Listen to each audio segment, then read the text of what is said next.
On this episode of En Garde, celebrating the centenary of the FIE, we look back at the illustrious histories of two of fencing's great powers, Italy and Hungary. We reveal the secrets of the swashbuckling US presidents. And we report from the World Cadets and Juniors Fencing Championships in Croatia.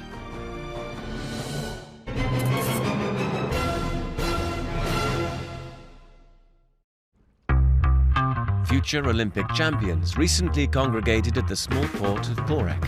The town has witnessed much in its 2,000-year history.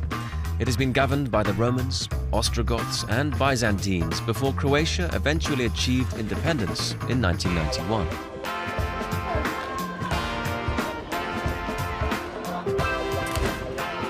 And in 2013, the centenary year of the FIE, the town has been invaded again. This time it's the finest young fencers on the planet who have gathered for the World Cadets and Juniors Fencing Championships, many with the aid of the FIE's financial support. It's meant that lots of small countries who wouldn't have been able to afford to participate otherwise have the chance to be here, because the travel expenses have been covered, and for some of them, also their accommodation. From junior to senior champion is a well-worn path with athletes like Egypt and Africa's Olympic foil silver medalist, Alaeldin Abouelkasem, acknowledging the event's importance. Of course, the beginning for me was the World Junior Championship in 2008. I won a bronze medal. It was important for my development as you meet the best young fencers on the planet. You find out your level among them and then know what you need to do to progress. Climbing that stairway to success in Croatia was Ukraine's Konstantin Voronov, who was competing for the Cadets Sabre World title.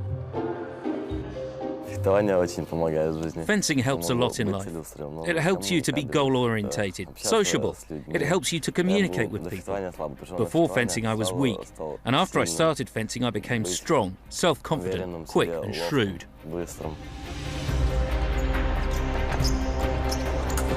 Before the final, I was fearful, but right after the fight started, I realized that I was strong and could do everything I needed to do.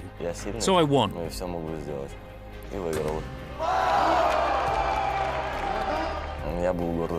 Well, I was proud for myself, for my coach and Ukraine. I showed everyone that Ukraine can do everything. Ukraine has a very high level of fencing, and I glorified Ukraine.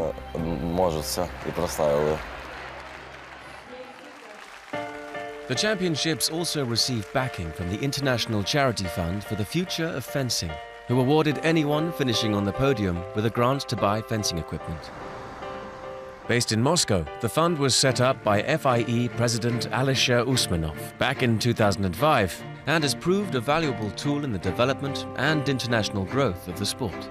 Today, for veterans, for youths, and for every poor federations, we help to everybody as much we can. Many of the more recently established national federations with lower budgets have received equipment, such as armor, fencing pieces, and scoring equipment, as well as other important facilities. And on several occasions, the fund organized workshops for coaches across all the continents. And those coaches then return home to educate their local fencers. In addition to the charity fund's work, initiatives such as the Peter Westbrook Foundation in New York, named after the United States Olympic bronze medal winner, have been working to allow access to fencing for children from more disadvantaged backgrounds. The first day that we had a foundation, we had 6 kids, and we were like, I don't know if this is a good idea. The next weekend, we had 150 kids. Youth that would not necessarily have access to fencing can afford the travel and the opportunity to get the lessons. We want to keep our place in Olympic family. For this, we put this like our target. This is our target number 1. Be relevant. These efforts to appeal and allow access to the sport to youngsters from anywhere and any background look to be paying off, with fencers such as Venezuela's Ruben Limardo taking gold at London 2012.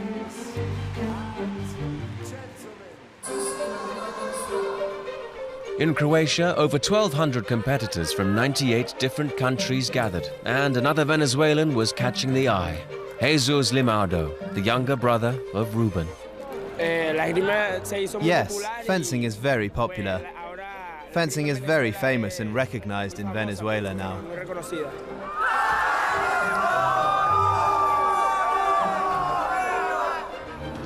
I'm as happy as I can be, and I'm following in the footsteps of my brother.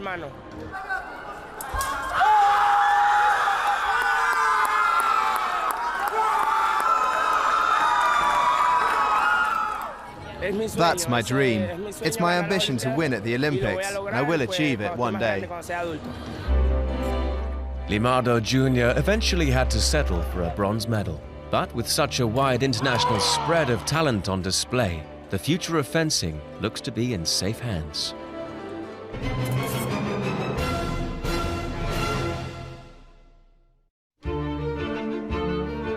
Hungary, Croatia's neighbor, may be a relatively small country with a population of just under 10 million. But in the fencing world, it exerts a massive influence.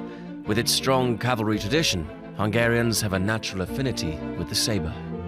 Obviously, as a result of the Ottoman Empire and the tradition of cavalry swordsmanship spreading through Poland and through Hungary, it was part of Hungary's immediate history, and swordsmanship was thought of as part of being a full man. It is said that every nation chooses a weapon that suits its mentality. And I'm not necessarily a fan of this statement, but many say that Hungarians are a very boisterous nation, and therefore the saber is close to our heart.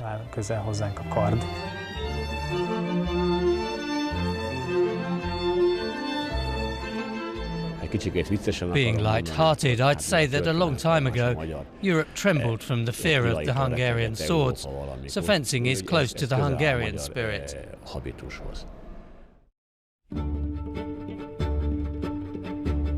Hungary dominated saber fencing in the early days of the sport and began an unrivaled run of success in the individual saber at the Olympics that stretched from 1908 through to 1964. I have only been able to hear stories and legends of the great athletes. I think I was about 1 or 2 when Uncle Ali Gerovich died. Aladar Gerovich. Of course, the older coaches and athletes talk a lot about the great old names. Aladar Gerovich, 7 times Olympic medal winner. Rudolf Karpathy collected 6, and 2 of those were individual. When this Hungarian stranglehold was finally broken by the Pole Jerzy Pawlowski at the 1968 Olympics in Tokyo, he did so with the aid of an Hungarian coach. Hungary didn't have it its own way was as a result of the 1956 Hungarian uprising. A number of Hungarian fencers and Hungarian fencing masters fled Hungary and ended up as the national coaches in fencing of the nations to which they fled. You had Hungarians telling the people of those nations how to fence, and with extraordinary success.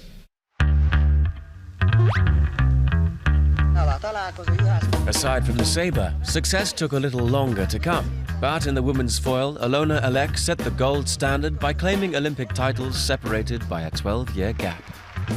I remember Ilona Elek very well. In the 1960 Olympic training camp, I was 18 and she was near the end of her career. She was a great athlete.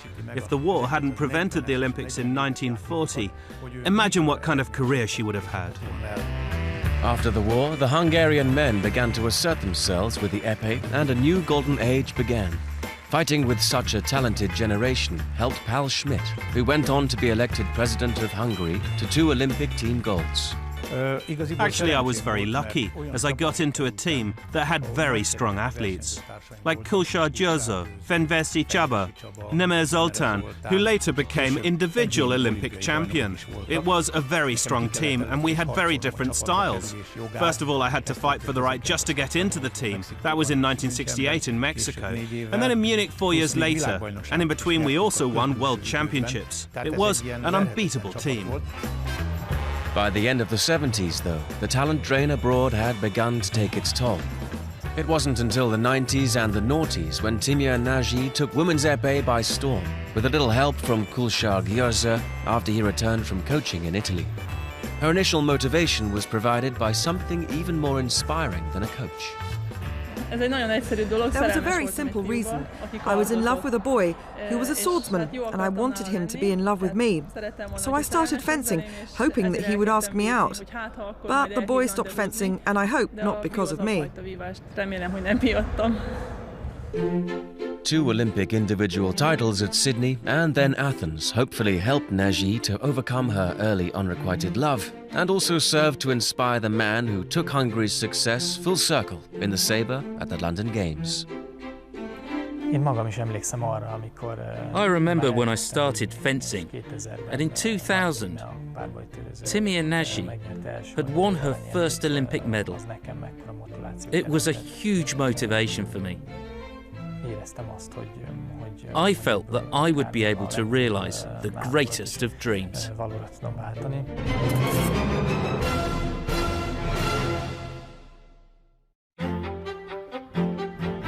Aaron Szilágyi upheld Hungarian honour when he took individual sabre gold at the London 2012 Olympics and received the warmest of welcomes back home.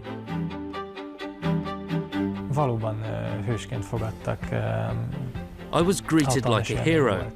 It was a wonderful experience to see how many people came to welcome me at the airport. And then in my parents' village, I was taken home on a horse-drawn carriage. A little later, there was a parade here at the Puskás Stadium with all of those who won medals in the Games in front of huge crowds. But the road to London was hardly a smooth one. Hungary, one of fencing's traditional great powers, only succeeded in having a handful of athletes qualify. Among the fencers, only the 4 of us made it to the London Games. It was extremely disappointing when we learned in the spring that the sabre team would not be able to attend. It was perhaps because of this that I felt even more motivated to show that the Hungarian sabristes must not be written off at all. And in a year when many underdogs had their day, the 22-year-old world number 6 faced Italy's Diego Occhiuzzi with the gold medal at stake. It was obvious at first that he hadn't quite pulled himself together. As we say, he has not got onto the piste yet. I tried to make use of this and I managed to get ahead. Of course, then he did come up to the piste and he showed his best form. But Szilágyi was not about to let his advantage slip and eventually closed out for a comfortable 15-8 victory.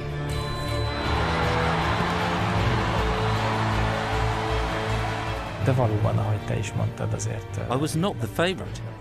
I was not a sure candidate for gold. And that actually made me even happier, and I was able to value it even more. I knew how much work it had taken, how much effort we put in with my coaches, and everyone who helped me in my preparation.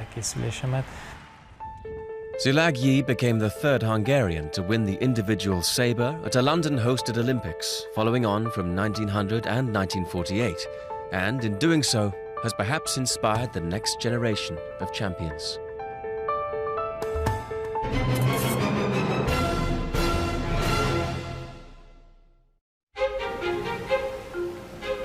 Everybody quite ready? Mount Rushmore, one of the most celebrated sites in the United States. Completed in 1941, it depicts the faces of 4 of the most revered personalities in American history, carved into the granite of South Dakota's Black Hills. But what links George Washington, Thomas Jefferson, Theodore Roosevelt, and Abraham Lincoln? Presidents, yes, but all 4 were also passionate fencers. If you go back in history, almost everywhere you look, you'll find famous figures who have had fencing either briefly or as a lifetime interest. Winston Churchill was a schoolboy champion at foil and sabre. Back in history, Shakespeare, Mozart. From cultural heavyweights to heavy metal, fencing's appeal is broad. Bruce Dickinson, lead singer of Iron Maiden, is a renowned fencer who has represented Great Britain internationally, and he was happy to sing the sport's praises to the youthful audience of music channel MTV. Dickinson. Evening. Evening, Bruce. Evening. Now, you are, in fact, a true rock and roll hero. Yeah. But also a fencer. That's right, since about 14 years old, yeah. Who started you fencing then? It was a guy at school who, believe it or not, did metal work. Right. God. Right, OK. So let's keep it here.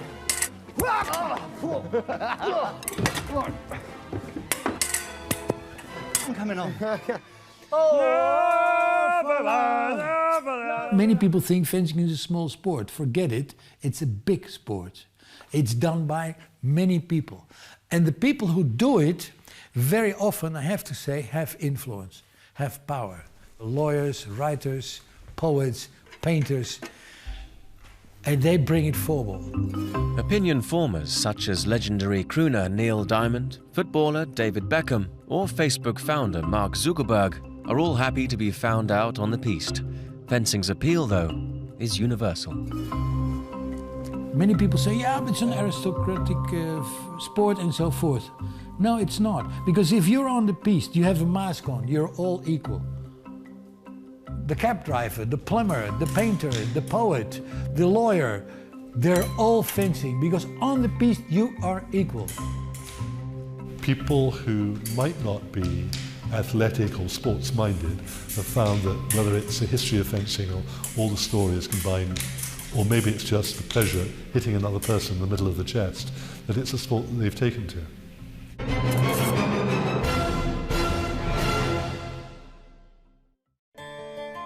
In 1842, Abraham Lincoln, the future President of the United States, at the time an Illinois state legislator, had a policy disagreement with one James Shields, the state auditor. Lincoln wrote an acerbic letter to the newspaper, the Sangamo Journal, lampooning Shields, which he had shown to his friend and future wife, Mary Todd, and she had added further barbs. It was published under the pseudonym Rebecca, and when Shields discovered the author's identity, he demanded satisfaction in the form of a duel on Bloody Island, on the Missouri side of the Mississippi River. As the party challenged, Lincoln set the fight's conditions and called for the heaviest broadswords possible to be used upon a plank raised up from the ground, hoping it would deter the smaller shields, but he remained resolute. It was only when mutual friends of the pair sped to the scene and pleaded for them both to back down that peace and reconciliation were achieved.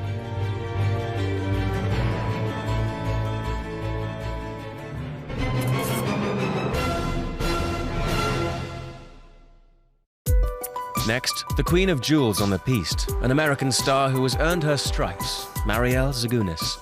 Her status as a sporting treasure was confirmed when Zagunis was asked to bear the flag ahead of the United States team at the opening ceremony of London 2012. When you think of the opening ceremonies, you think that people are always waiting to see Team USA, you know, because there's so many great athletes on that team. So to be kind of the leader and the person who, you know, led our team through the opening ceremonies was a huge, huge honor for me. Zagunis grew up in Beaverton, Oregon. Both her parents were Olympic rowers, and both her brothers fenced competitively, a household of high achievers. Yet, despite an outstanding junior career, including 3 consecutive Junior World Cup titles, the then 19-year-old Zagunis initially narrowly failed to qualify for the 2004 Olympics. You know, everything ended up happening for a reason, because I did have that second opportunity to go to Athens and just to compete and kind of prove to myself and prove to the world that I was meant to be there the entire time. In defeating China's Zhu Tan in the final, Zagunis did just that and became the first American to win a fencing gold medal in 100 years. But more was to follow. Fast forward to Beijing 2008, and Zagunis led Team USA to a clean sweep of the medals in the individual competition as the US came of age as a fencing nation. Is historic for U.S. fencing, and it's not something that comes easily in the Olympics for any sport, much less in fencing, and then much less the U.S., who isn't historically considered a powerhouse, and then all of a sudden you have us 3 women sweep the podium, and it was absolutely amazing, and I'm again very, very proud to be part of that moment. Zagunus then completed her medal collection with individual golds at the 2009 and 2010 World Championships. And despite disappointment at London 2012, the talisman of American fencing, still only 28, is looking forward to the future optimistically.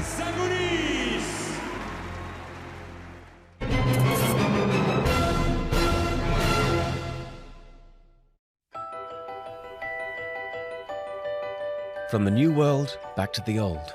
The name at the top of Italian fencing's Roll of Honor is Nadi. Brothers Nedo and Aldo were coached by their fencing master father, Beppe, in foil and sabre, although he refused to instruct them in épée as he disliked the weapon. That didn't stop Nedo winning individual gold with all three swords at the Antwerp Olympics in 1920, and 2 team golds for good measure. While Aldo took 3 team golds before eventually moving to Los Angeles and occasionally choreographing movie sword fights. Families seem to have a tradition in Italy of continuing their family success in the sport. You had Aldo Nardi and Nedo Nardi winning gold medals at all 3 weapons, which nowadays no one would even think of. The next Italian fencing dynasty are the Mangiarottis, comprising Father Giuseppe and sons Dario, Edoardo and Mario. Edoardo was to become the most decorated fencer of all time. There's no doubt that Edoardo Mangiarotti was an elite athlete, and in fact a symbol for Italian fencing. There isn't a fencer or journalist in the world who hasn't heard of Edoardo Mangiarotti. The family firm to secure the most recent accolades for Italian fencing are the Montanos. When I started fencing, one of my competitors was a man called Aldo Montano, who was always overweight and showed the results of a love of Italian ice cream. Not only was he world champion, but his father would come to watch, who was also a huge figure, physically and in terms of his personality. And he'd been world champion beforehand. And then you had, winning the world championships 2 years ago, was Aldo Montano's son. So that's 3 generations of world and Olympic champions, which is extraordinary. When it comes to female fencers, it's not the name but the address which seems to be significant. The small town of Jesi on the Adriatic coast has been home to a succession of Italy's most revered female fencers. Perhaps Jesi has some biological predisposition to produce good fencers, but I believe it's the club that's really at the heart of this phenomenon. Now coaching back in her hometown club, foilist Giovanna Trellini set the standard for Italian women in the modern era with 4 Olympic gold medals. Success she attributes to the club's founding master. The story of Jesi began with Master Triccoli, who is the founder of the club Jesi. He learned to fence whilst in a concentration camp in Africa during the war. He brought those techniques back here to Italy and to Jesi. It was fencing, but with an advanced way of teaching the sport, in comparison with how it was previously taught. So it was him who set the rules, which are still key to us, even today. Another Jesi resident, Valentina Vesali, may have been a younger teammate of Trellini, but it wasn't long before the protégé became the master. With 6 Olympic gold medals, 3 individual foil golds at consecutive games, not to mention 13 World Championship golds, Vesali is arguably the greatest female fencer of all time. We Italians are an extraordinary people because we bend, but we do not break. And one of our characteristics is our imagination. And fencing is a sport that lends itself to imagination. And that gives us a slight advantage, and because of that, we Italians have won the greatest number of medals in fencing. So we have a great tradition in this sport. As my coach Triccoli used to say, the school produces pupils, but champions produce champions. Now, in turn, Trellini is grooming the next Italian great in the legendary Jessie Sal, as she coaches Elisa Di Francisca, a double Olympic champion at London 2012. Success does indeed breed success. In the final part of En Garde, celebrating the centenary of the FIE, we travel to Korea to investigate the Asian fencing boom. We profile the Italian legend Valentina Versali. We look back on Germany's outstanding fencing pedigree and examine the sport's strong Olympic links.